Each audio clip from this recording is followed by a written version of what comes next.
For this problem, we're going to be using the order of operations to evaluate here. And the order of operations tells us to begin with parentheses. I have parentheses in this problem, but inside of the parentheses is just a number. There's nothing really to do in there. So I'm going to go ahead and skip this step.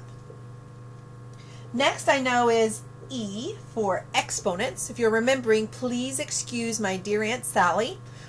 We're going to follow that pattern, but we're doing exponents next. And the only exponent I see here is the 7 to the second power. I know 7 times 7 is 49, and I know that's going to be negative 49.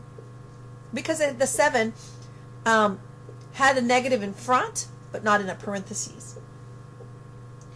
All right, so let's think about our next step now that we've done exponents. That is multiply and divide. Remember, please excuse my dear. Okay, so I'm going to multiply here.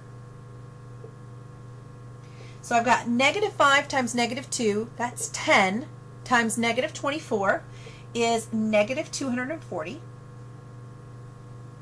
And on the bottom, I've got negative 5 times negative 6, and that's 30. Now I've done my multiply. Next step I know then is division. So I'm going to divide here. Negative 240 by 30 is going to give me negative 8. So I've taken care of my multiplication and division. Now I'm going to add or subtract.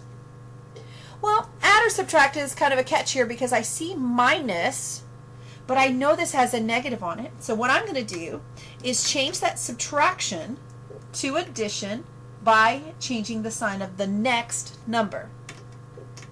And now I've got negative 49 plus 8 plus positive 8. I can put this in my scientific calculator. If you don't have one, you can always Google one with the phrase scientific calculator. One will pop up for you to use for free. And now I've got negative 41 as my answer.